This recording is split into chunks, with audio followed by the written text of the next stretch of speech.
my suggestion is you would want to use either method 2 or 3. Long division is not something I really care to do if I don't have to. I try to avoid it, and I'm a math teacher. So those would be the 2 methods I would use to find your remainder.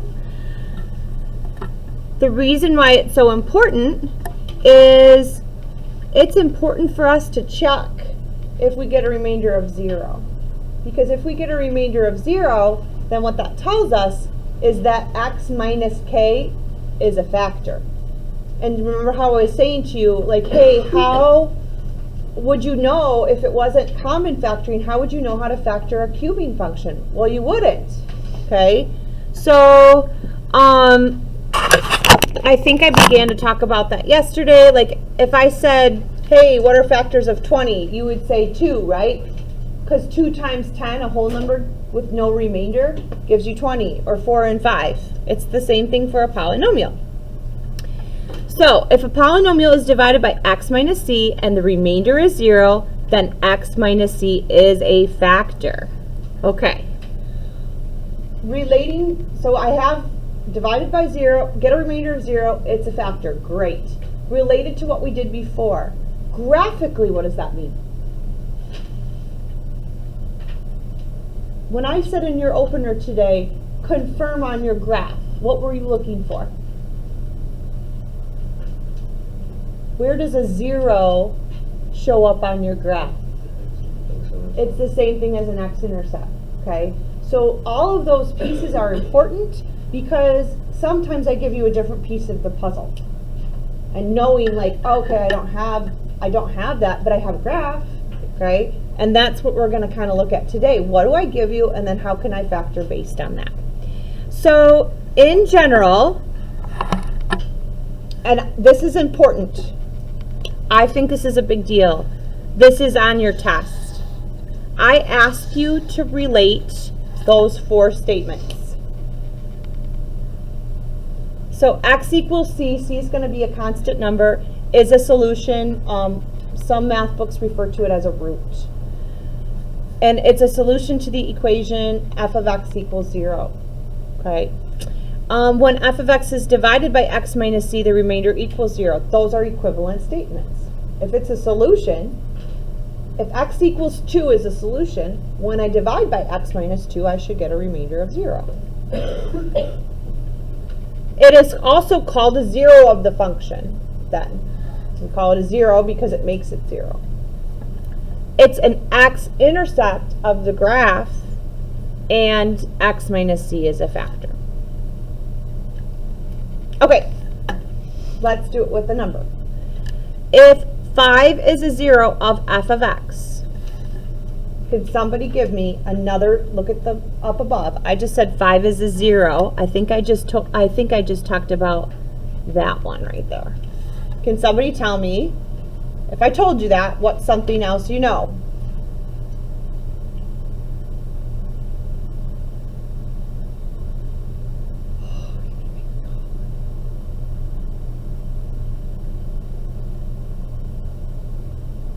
All right. Carolyn, what's something else you know?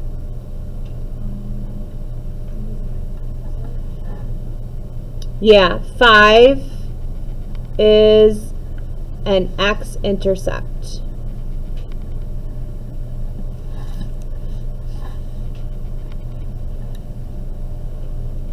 On the graph.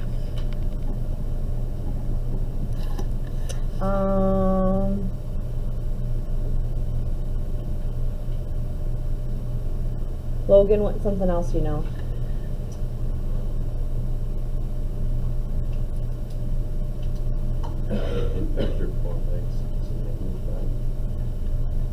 So, yep, x minus 5, is that what you were saying? Yeah. Is a factor.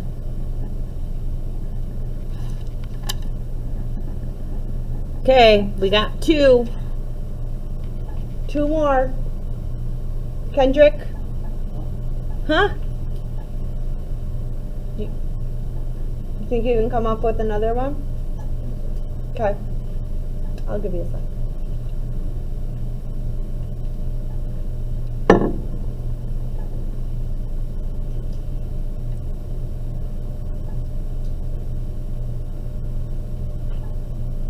I'm going to put a dot by some things, I think. We covered that.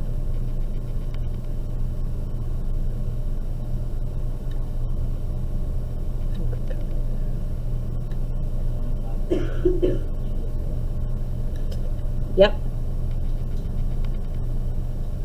When f of x is divided by x minus 5, the remainder should be 0. Last one.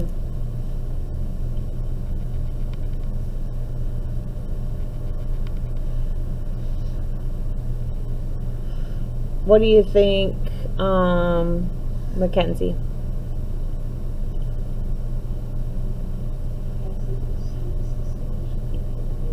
X equals 5, yep, is a solution of f of x equals 0. And what that means is if you plugged it in into the x in your function, you would get f of x equals 0. Okay, cool. Oh, this is one of my favorite things.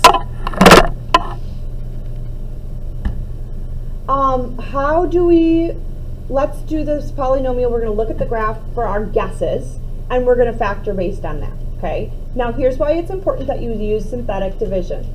Do you remember how I said there could be an A in front? Yeah, so we want to just make sure if there's an A in front that synthetic division is going to prove that to us. Here's the idea. We have, how many does it look like? 3, right?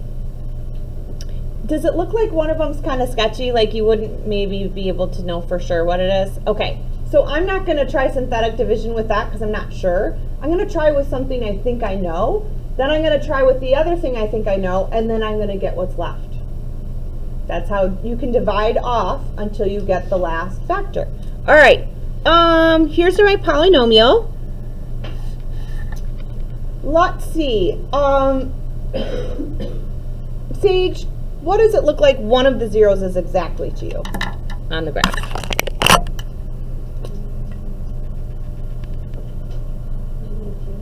Yeah, it looks like -2 to me as well. And let's just be careful. We know that as a factor that'd be x plus 2, but when I do the synthetic division, I actually put the x-intercept in the box. So I'm going to put a -2 in the box. Let's just make sure there's no missing terms. It doesn't look like there is. All right, let's do the synthetic division. So I drop down a 3. 3 times -2 is -6. 4 plus -6 is -2. -2 times -2 is +4. -5 plus 4 is -1. -2 times -1 is 2. And phew, why is that important? Why did I say phew? I just got a remainder of 0, which in order to be a factor, that needed to be true. So that just confirms what we thought. All right, so that means x plus 2 is one of my factors. I'm going to go ahead and write it below. Just in case there's a leading coefficient that's different, I'm going to leave it. All right, so if I wanted to write this, this would be now I divided an x cubed by an x. This, what I have right here, is a quadratic. It's 3x squared minus 2x minus 1. But I'm not going to bother writing that down because I'm going to use the graph again to factor this. What's another 0? Very plain on the graph. 1. All right, so now be careful, guys. This is a common mistake. Do not go back to the original. We're going to divide 1 off of this new polynomial, okay? So I put 1 in the box. This is my new polynomial, 3x squared minus 2x minus 1. We got a remainder of 0. And now I do synthetic division with that. So we have a 3. 3 times 1 is 3.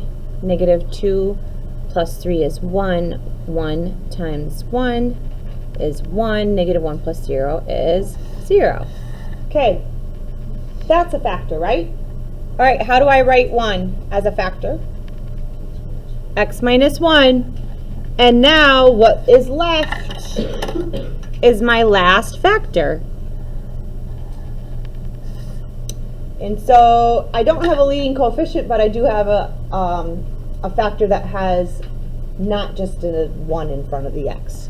This is 3x plus 1.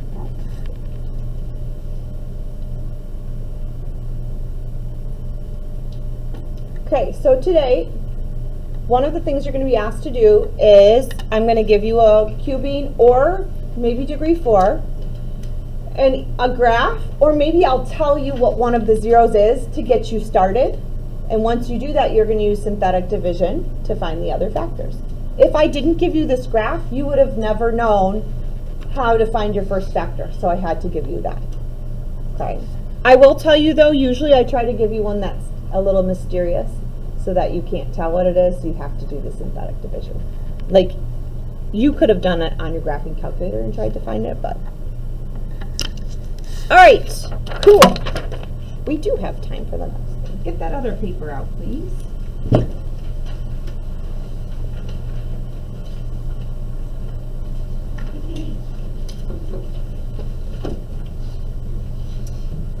All right, so what if I didn't have a graph?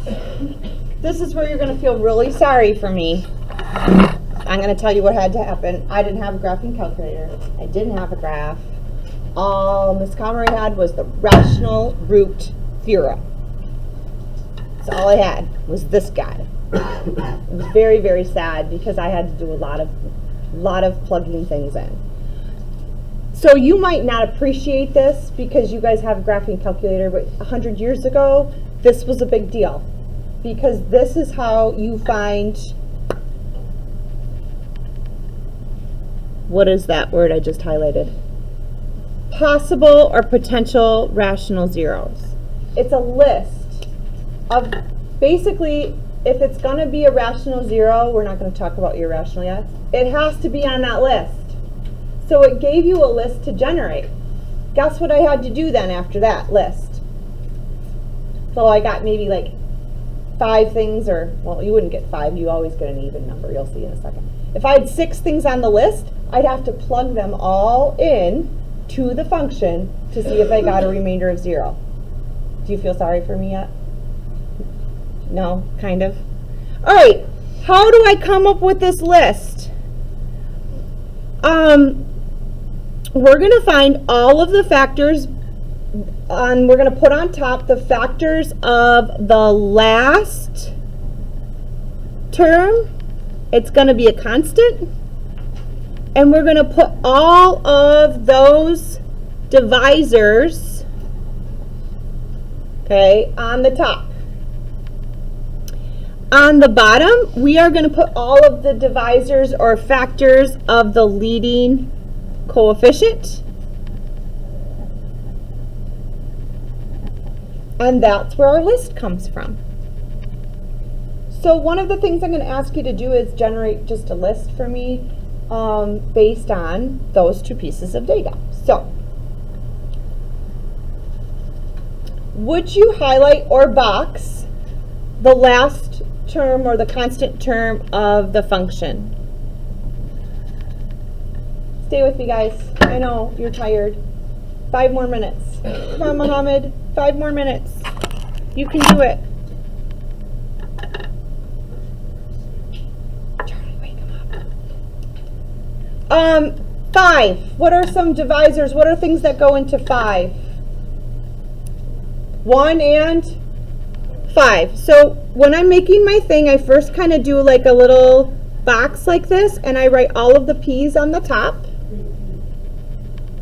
Put all of the P's on the top and all of the Q's on the bottom. And so what I'm hearing from you is the only thing that goes into P is plus or minus 1 or plus or minus 5. I have to include the positive and the negative. I'll focus that for you. Okay.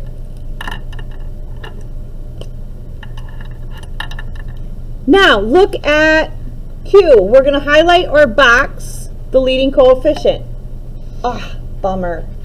Why didn't I just give a little one? I gave you 6. All right, here we go. List some things that are divisors of 6. You always have to include 1. Give me another one. 3 plus or minus 3. What else? Plus or minus 2. Plus or minus 6. Okay, now you have to show me what this means. That's not your answer. Here's the other thing. It's already crazy enough. Do not go crazy and start putting these things on top. They never go on top. These are the only numerators and the only denominators. So here is my possible list.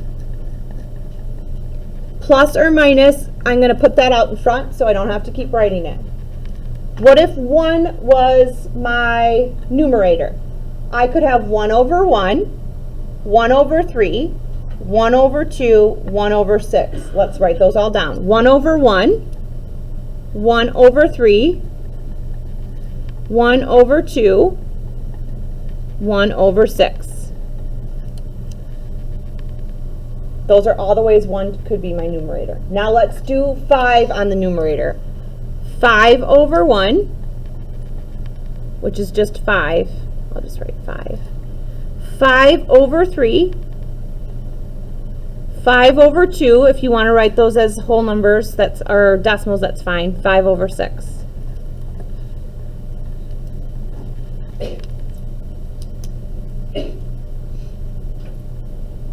Okay. Now, how many things is that?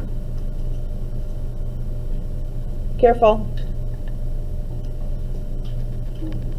Yep, they're going to always be an even number because there's going to be plus and minus. But 1, 2, 3, 4, 5, 6, 7, 8, and there's plus and minus, so 16 things on the list. Wowzers. So if you were me, now what you would start doing, and probably for the next hour, you'd be plugging these things in to the function. Would you graph? I'll be nice. Would you graph the function? And we're going to use these to make some educated guesses, okay?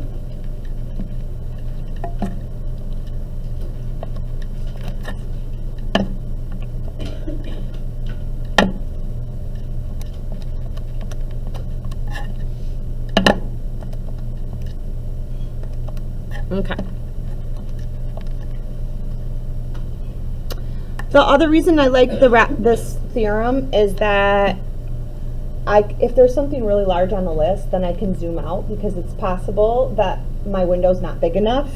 The biggest thing on my list is plus or minus 5, so I know I don't need to look anywhere else. Okay. Plus, I already see 3 of them. Okay. Here's what's really cool. Did Mr. Stoutland teach you the table function? I think so. You think so? Let's use the table function for our guesses, okay? Do you all have your calculator out? I'll give you a second. I'll stop recording.